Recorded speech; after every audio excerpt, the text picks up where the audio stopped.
La gastronomie de nos outre-mer est à Saint-Ouen. Tropic Marché réunit les produits locaux et spécialités des Antilles, Guyane et Réunion. Les boissons, l'épicerie, les fruits et légumes, les poissons, les recettes du traiteur et même la boucherie. Tout est là pour vous régaler avec les goûteuses saveurs de nos tropiques. Pour un Noël de tradition, jambon, boudin, cochon, pâté, lambi et autres délices vous attendent. Notre équipe est à votre service et vous conseille. Joyeux Noël! Guadeloupe, actualité.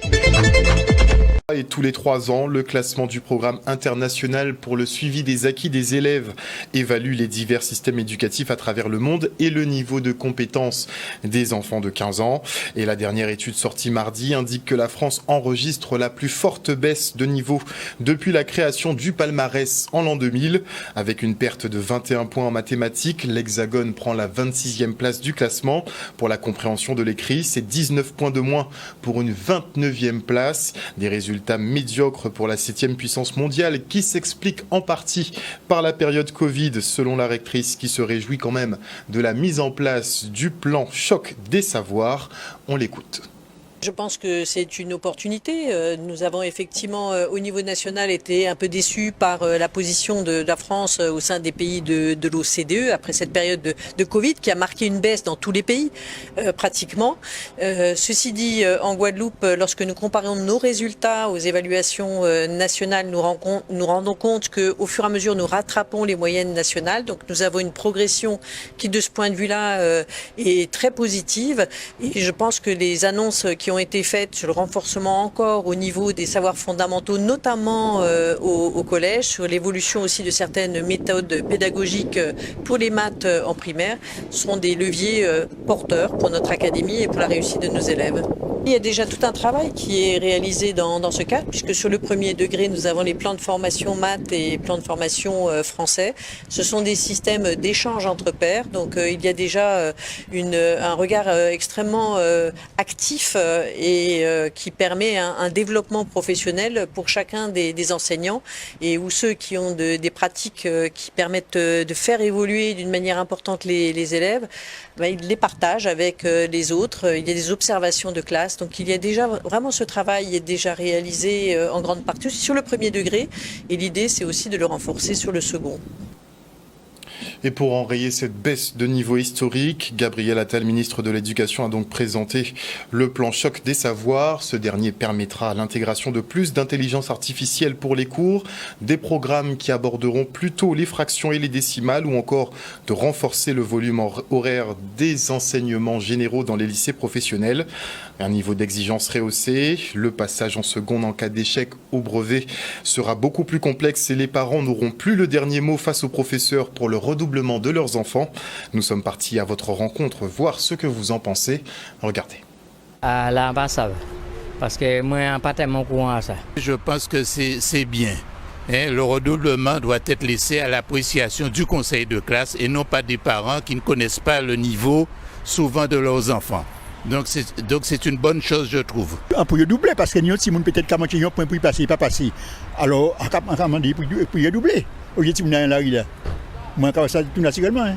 Je suis pour mettre des enfants dans un niveau scolaire qui n'est pas adapté au sien, c'est pas une bonne idée. Nous avons un enfant qui a eu une année très compliquée l'année dernière. Bon, ça se passe beaucoup mieux cette année, mais je pense que le redoublement, à un moment, ça aurait peut-être aidé. Ça c'est un véritable problème. Peut-être oui, peut-être non. Oui, peut-être parce que certains parents pas compétents pour dire que c'est une redoubler ou pas redoubler. Est-ce que c'est des compétences à prof là, des dire que c'est une redoubler? En passant, bon, c'est vrai que prof là, c'est qui a voité à l'école. Bon, c'est qui a bâti mon inscription à l'école, c'est qui a corrigé. C'est assez complexe comme problème, je dis là. Un peu mitigé, parce que le truc c'est que qu'est-ce qui se passe? Si on fait passer une personne qui ne sait pas lire ou qui a des difficultés, ça va plus le faire plonger que l'aider. Après, je sais qu'à un certain moment, ils n'avaient plus de redoublement. Après, on peut voir aussi les jeunes sont un petit peu perdus dans la rue. Ça peut aider qu'ils soient moins sans galère. Opinion, au moins, les ça, redoublement là et tout le reste, on va bien comprendre moi. On a l'impression que à chaque gouvernement qui tient en France, il y a un seul qui réforme. Moi, je crois que la politique et les politiciens font réformer. C'est ça qui est important. Non, je ne suis pas favorable à l'uniforme. Non. Je pense qu'il faut laisser à chaque famille le soin de vêtir à sa guise leurs enfants. Mais ça bon parce que pourquoi moi tout Saint-Domingue tout le monde a bien un uniforme pourquoi le monde dans la rue là depuis pas bien dans l'école là pourquoi c'est un monde étranger. C'est une très bonne idée. Du coup, il n'y a pas de distinction sociale entre les enfants, entre ceux qui ont peu de moyens et ceux qui en ont un peu plus. Donc l'uniforme c'est très bien. Je suis pour également. Nous sommes récemment installés d'ailleurs à la Guadeloupe et nous apprécions le fait que tous les enfants soient habillés de la même façon au collège. Alors pour l'uniforme, moi j'ai jamais été avec l'uniforme, j'ai jamais aimé. Mais ça peut être bien parce qu'il y a des familles qui sont modestes. Je ne sais pas si toi aussi tu voyais, ou non, sous les Nikendo, on dit non permis car ça peut blesser l'enfant lui-même. Si on met tout le monde au point d'égal, uniforme pour tout le monde. Un reportage signé Michel Depape. Et à l'occasion de la semaine des lycées professionnels, l'établissement Augustin Aron de Bémao inaugure son bureau des entreprises. Il permettra aux jeunes de mieux appréhender le monde du travail et trouver plus facilement des stages. Regardez. Aujourd'hui, donc, nous sommes bien au lycée Augustin Aron dans le cadre de la semaine nationale de valorisation des lycées professionnels. On s'est rendu compte que les formations au lycée professionnel n'étaient pas suffisamment connues. Et aujourd'hui, nous avons 12 points clés de la réforme, dont le bureau des entreprises. Nous allons inaugurer aujourd'hui notre bureau des entreprises, véritable partenariat avec le monde économique. Permettre à nos jeunes de côtoyer au plus près le monde économique. Notre projet a pour but de booster l'estime de soi et la confiance en soi des élèves à travers des lettres ou encore des mots, comme vous pouvez le voir sur nos t-shirts, et ils sont aussi peints dans les escaliers du lycée. 1, 2, 3, on y va. Wow, c'est pas applaudissements. Ce matin, j'ai répondu à l'invitation de Madame la proviseure, Madame Bourrel, Marlène, mais aussi de l'ensemble du personnel et des élèves, des lycéens qui, quelque part, veulent cette belle relation entre le lycée et la collectivité. D'ailleurs, c'est en ce sens que nous recevons déjà au sein de notre collectivité des jeunes lycéens dans le cadre de leur stage, bien sûr.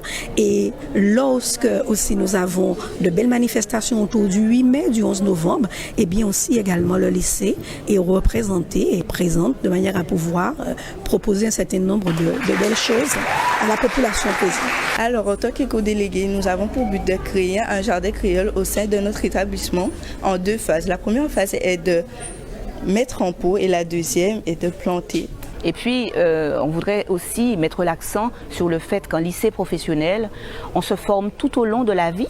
Nous avons chez nous des BTS rares, les seuls BTS de l'académie en profession immobilière et en BTS assurance. Donc c'est dire que le lycée Augustin Aron forme vraiment pour demain et pour notre Guadeloupe.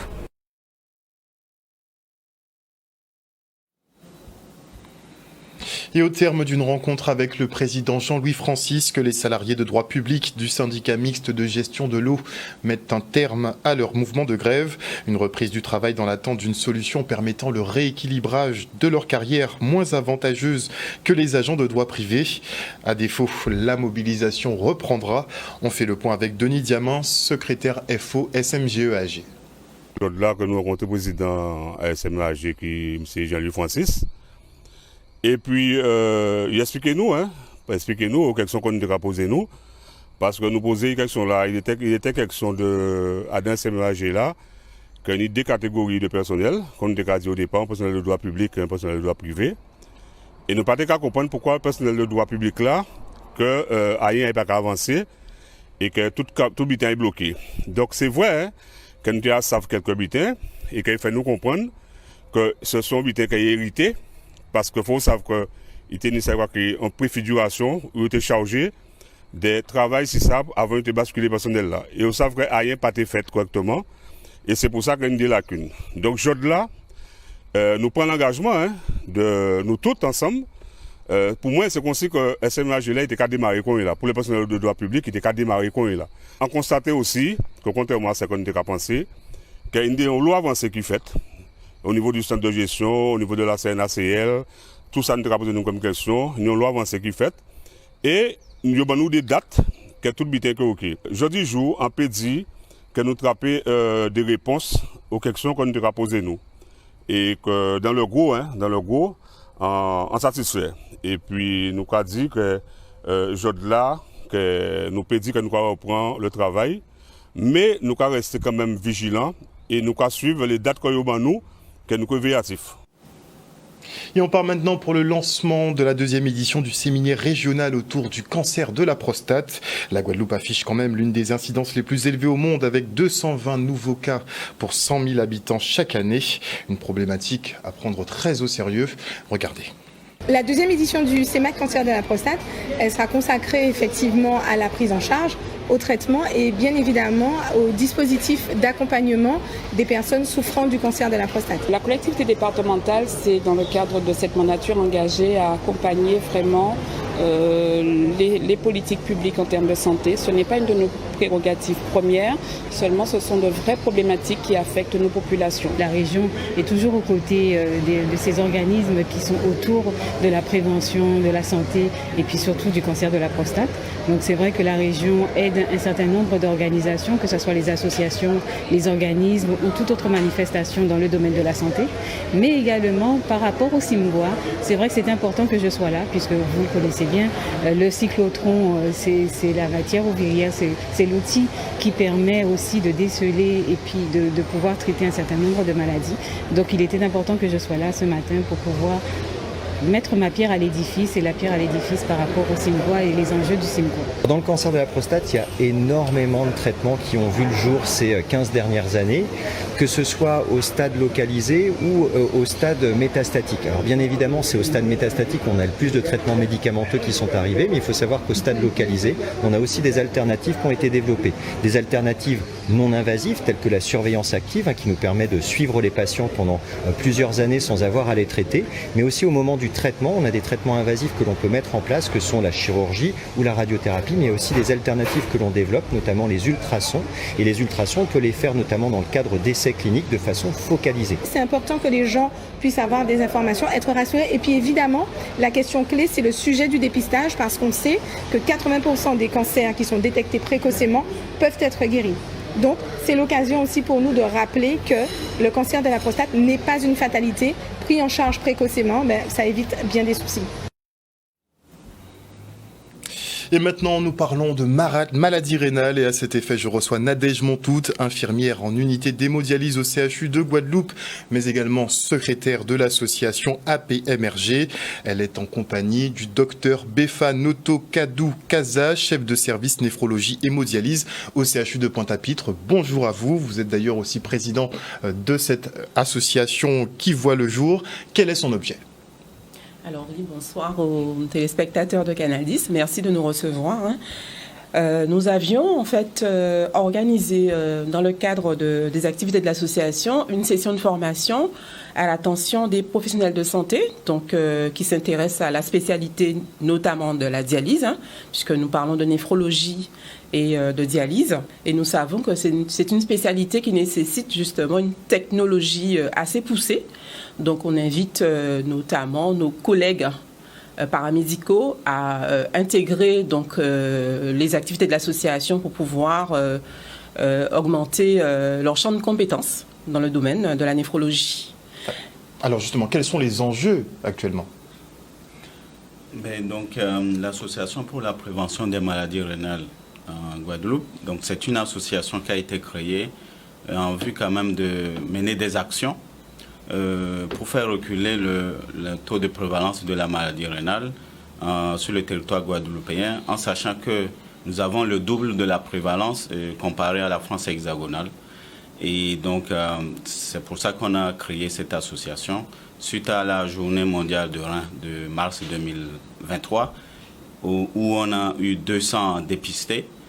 Et donc, on a pu retenir 30 patients conçus actuellement au CHU. Donc, vu l'ampleur de la maladie et qui ne fait pas mal, donc il faut dépister, il faut informer, il faut former. Donc, c'est pour ça qu'on a créé l'association. notamment pour former les professionnels, pour augmenter leur champ de compétences, et aussi et les malades aussi, et mener des activités à l'endroit de la population, de toutes les couches, et parce que tout le monde doit intervenir pour faire progrès et régresser cette maladie sur le territoire.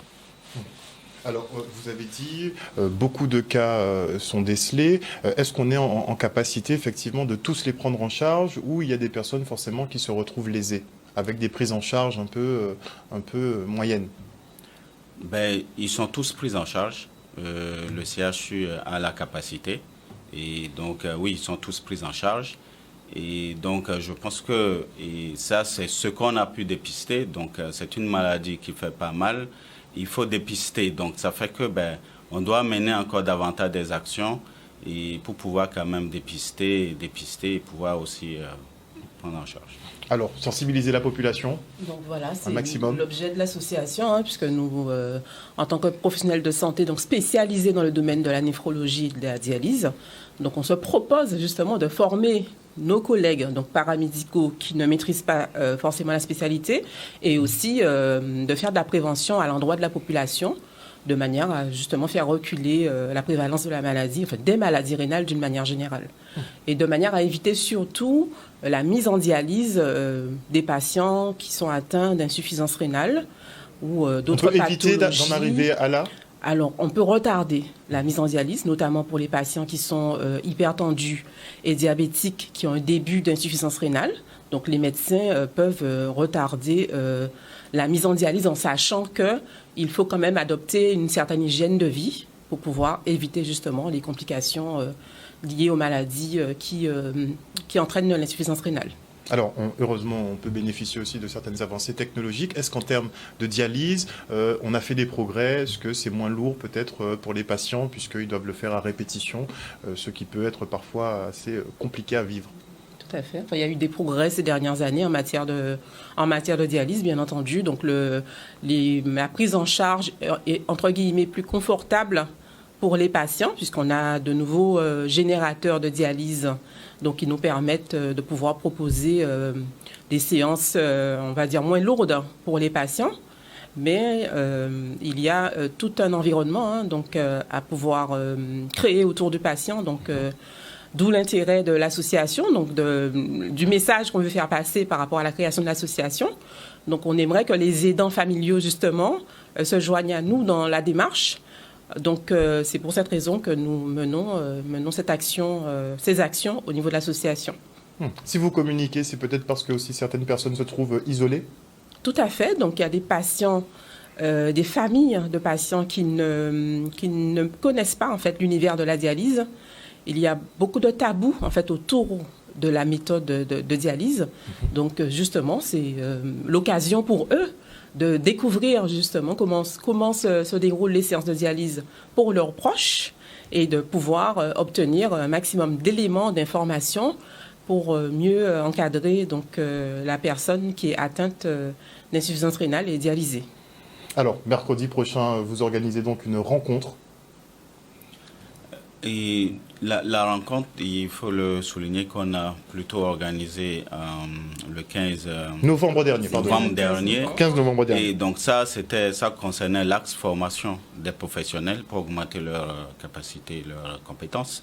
Et après, il y a aussi pour les patients, donc des activités qu'on va mener pour les patients, comme on dit, pour les aidants, mais aussi pour la famille. Ça permet de passer des messages pour que les gens puissent prévenir davantage cette maladie, qu'ils n'arrivent pas en dialyse justement. Donc, et comment on l'évite?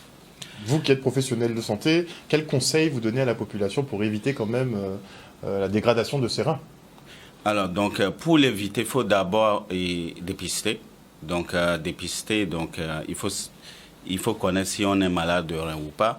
Donc, c'est surtout les sujets à risque parce que la moitié de ceux qui dialysent, c'est le diabète ou l'hypertension ou les deux associés qui sont à la base de la maladie rénale qui les a conduits en dialyse. Donc, il faut déjà savoir si on est diabétique, hypertendu. Ça s'appelle dépistage. Donc, il faut faire des dépistages régulièrement et quand on est malade, essayer de se prendre en charge. Et après, c'est tout ce qui tourne autour de l'hygiène de vie parce que l'activité physique régulière, manger sainement, Ne pas fumer, c'est très important. Ne pas surtout consommer des médicaments en vente libre, parce qu'il y a des médicaments, aussi des plantes que nous prenons. Nous avons l'habitude, mais c'est qu'on ne connaît pas la dose. C'est vrai, et peut-être que ça soulage. Mais il y a des posologies à respecter. Il y a des posologies, mais c'est la seule inconnue de la prise des médicaments par les plantes. Donc, on n'a pas de précision. Donc, il faut éviter vraiment toutes ces choses qui peuvent conduire quand même à la maladie rénale et en dialyse. Sachant qu'on ne peut pas revenir en arrière. Hein, une fois que... Alors, c'est quand on vous dit que vous êtes malade rénale chronique, c'est qu'on ne peut pas revenir en arrière. On peut peut-être limiter la progression vers la dialyse, mais retourner à un rein normal, non. C'est pour ça qu'il faut aller au-delà, parce qu'une personne sur 3, quand on découvre, c'est qu'ils sont en dialyse, mais ils ne se savaient pas. Donc, c'est le but. Parce que ce n'est pas des maladies qui font mal. Il faut faire des tests urinaires, des tests sanguins. Peut-être chaque année? Chaque année, surtout pour les gens qui sont à risque, les diabétiques, les hypertendus, les gens qui ont des antécédents dans la famille, des gens qui ont dialysé. Il y a des maladies génétiques comme la polykystose, les kystes. Ça se transmet dans la famille. Donc, quand on sait que quelqu'un a dialysé dans la famille, on est à risque. Et après, il y a tout ce que le surpoids... Et quand on a une obésité, c'est-à-dire qu'on a un poids qui dépasse la normale, c'est aussi un facteur de risque. Et aussi l'hygiène de vie, comme j'ai dit, il faut... Voilà. Donc, votre association veillera justement à sensibiliser la population régulièrement sur cette question d'insuffisance rénale, mais aussi de dialyse, puisqu'il y a certaines solutions qui sont proposées, mais en tout cas, il vaut mieux l'éviter. Où est-ce qu'on peut vous contacter? Où est-ce qu'on peut vous joindre? Alors, donc, les coordonnées de l'association, donc 06 90 73 60 09 ou 06 90 08 64 69. Merci beaucoup en tout cas à vous deux d'être venus sur ce plateau nous présenter donc cette association qui va veiller effectivement à sensibiliser la population sur l'insuffisance rénale. Merci encore. Et on enchaîne avec le lancement de la campagne du Téléthon 2023 à la concession Citroën de Grand Camp, une édition parrainée par Fred Dehay. Regardez. J'ai accepté d'être parrain du Téléthon, d'abord parce qu'on me l'a demandé et j'en suis très honoré, mais c'est aussi parce que c'est une grande cause dont l'utilité est évidente. Parce que toute cette semaine, on va rencontrer des personnes qui sont malades, qui ont des maladies rares, des personnes qui sont, que la nature n'a pas gâtées du point de vue de la santé. Et donc, il faut mobiliser de l'argent pour aider la recherche et pour soigner toutes ces maladies. Cette année, c'est le Grand Cru. Nous avons le grand concert du Téléthon à la salle Robert-Loison le vendredi 8. Nous avons toute une animation du week-end sur la base nautique de Saint-François. Nous avons les 24 heures des rameurs à Basse-Terre. Nous avons un tir, un cours de la S-Police. C'est une compétition de tir. Nous avons pas mal de manifestations. Je participe à un défi particulier, c'est le concert qui a lieu au Moule, où il y a des duos entre des animateurs de différents médias. Et je participe, je chante moi une chanson avec Fred Déténa. On chante une chanson de Saint-Éloi. D'ailleurs, c'est un intégral de Saint-Éloi. Ce qui est intéressant dans cela, c'est que la moitié des revenus de la salle du Moule sera reversée au Téléthon. Alors venez écouter tous ces chanteurs et journalistes reprendre Saint-Éloi avec le plus de cœur possible. Et ainsi, la moitié de la recette ira droit au Téléthon. L'année dernière, nous avons fait 117 000 €. Mon équipe et moi, on a placé la barre à 150 000 € et nous attendons toute la générosité de tous les Guadeloupéens qui ont l'habitude de contribuer. Comme on dit, c'est Grandiri qui a fait sac d'iri. 1 €, c'est un don. Un reportage de Solène Fèvre. Et afin d'augmenter la présence des femmes dans les métiers du numérique, l'association Maris Project tente de coordonner des actions ciblées pour toucher ce public. À la veille de l'opération Outre-mer Girl Tech Day à l'Université des Antilles, les professionnels du secteur se sont rencontrés à Guadeloupe Tech à Jarry. Regardez. Nous sommes aux assises de la féminisation des métiers du numérique. L'objectif est de rassembler les différents acteurs du territoire qui œuvrent déjà sur ce sujet, mais de façon plutôt séparée. Et moi, ce que je voudrais, c'est qu'on puisse travailler ensemble en synergie pour avoir des actions qui ont beaucoup plus d'impact, pour avoir plus de filles qui s'orientent vers les filières qu'on appelle STEM, sciences, technologie, ingénierie et mathématiques. Elles ne sont pas assez présentes, elles ont peur d'aller dans ces secteurs, peut-être qu'on ne leur en parle pas assez, peut-être qu'elles ne voient pas les implications, peut-être qu'elles ne connaissent pas assez les métiers, mais on n'a pas assez de filles. Déjà au niveau international, que ce soit au niveau international, au niveau national, on sait déjà que c'est une problématique. On sait déjà qu'il va nous manquer de ressources dans les filières numériques. Donc pourquoi ne pas orienter les filles vers ces métiers-là ? La femme a toute sa place dans le numérique. Parce que le numérique, en fait, c'est notre vie quotidienne. En vrai, c'est pas juste ce qu'on a sur notre téléphone. Aujourd'hui, quand vous voulez prendre rendez-vous, quand vous cherchez un restaurant, par exemple, vous prenez un téléphone. Moi, je suis de la génération des bottins. À l'époque, on prenait un bottin, on mettait 3 plombes à trouver un restaurant qui allait bien. On savait même pas si c'était à proximité, etc. Aujourd'hui, on prend son téléphone, en 2 secondes, on trouve le restaurant qui va bien. Donc, c'est dans notre vie quotidienne. Donc, si on n'a pas suffisamment de femmes qui sont dans ces secteurs-là, je prends l'exemple du téléphone, c'est peut-être un mauvais exemple parce que ça va encore véhiculer des stéréotypes, mais si on n'a pas assez de femmes dans les secteurs du numérique, en fait, dans la vraie vie, elles seront aussi absentes. Et c'est ça le problème. ONews Radio, toute l'actualité nationale et des Outre-mer.